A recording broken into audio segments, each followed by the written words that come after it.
Good morning.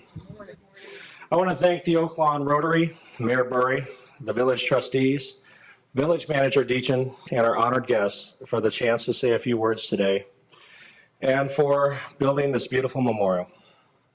I may be new to Oak Lawn, but I have met the congressman many times at his office in Washington, D.C., advocating for the needs of the fire service. Congressman Lipinski, thank you for your hard work in supporting first responders nationwide and the citizens of Oak Lawn. What a fitting place to be on this September 11th here at the Oak Lawn First Responders Memorial, looking at these twisted pieces of steel from the World Trade Center and reflecting on that dark day that changed our nation forever. September 11, 2001, a day that none of us will ever forget. 4 aircraft used by terrorists as suicide bombs, 2,997 murdered, including 72 police officers and 343 firefighters. Over 6,000 injured. The images of that day, smoke rising from the Pentagon and from a field in Shanksville, columns of New York City firefighters walking toward the towers and heading in to rescue as many people as they could, and police officers helping evacuate the buildings, are as chilling today as they were then. We know now that most of those firefighters and police officers would lose their lives that day. We now know that the battle cry for that day would be "Let's roll."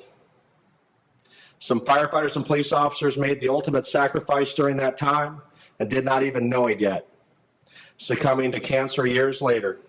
Hundreds of firefighters and police officers have died since 9/11 due to illnesses contracted as a result of the toxic products in the air that day. It was the deadliest terrorist attack ever committed. Nothing would be the same for America again, and nothing would ever be the same for the American Fire Service. Every one of us remembers where we were and what we were doing when the attacks occurred. The images of that day have been etched in our memories forever. On that day, America saw firsthand the heroism of firefighters and police officers. On that day, they were just doing their job. They answered the call. On that day, America realized that it truly is not about what your firefighters and police officers do for you every day. It is about what your firefighters and police officers are willing to do for you on any day. In the months and immediate years following 9/11, billions of dollars were spent to train and equip fire service and law enforcement personnel to respond to acts of terror.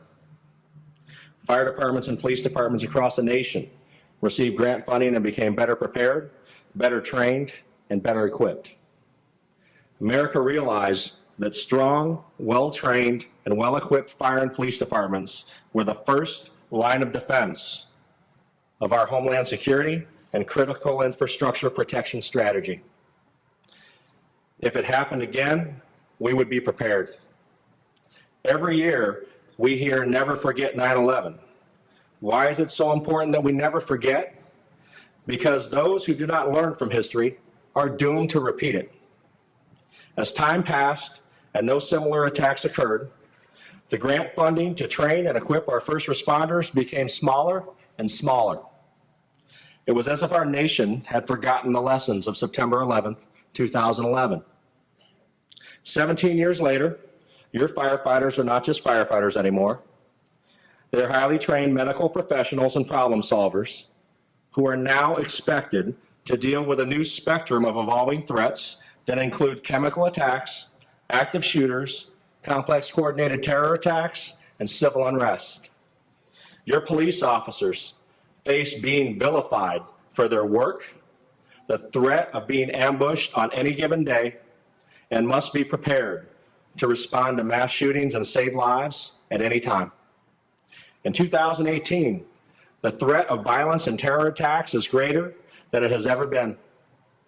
Paris, London, Chattanooga, San Bernardino, Dallas, Orlando, Las Vegas, and countless other cities have suffered attacks.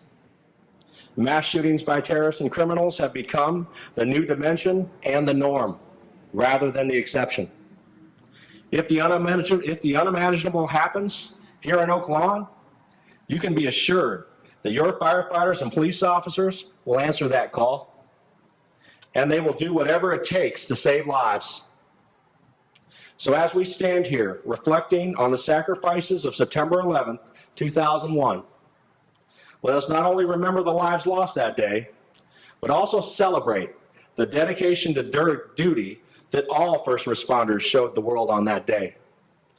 That dedication to duty is what your Oak Lawn firefighters and police officers show our citizens every day. So please, join me in thanking our firefighters and police officers for their outstanding service. And I would be remiss if I did not honor our construction workers who helped build this country and rebuild after 9/11. So thank you, citizens of Oak Lawn and our elected officials, for the support you give us every day. It is an absolute honor to serve you.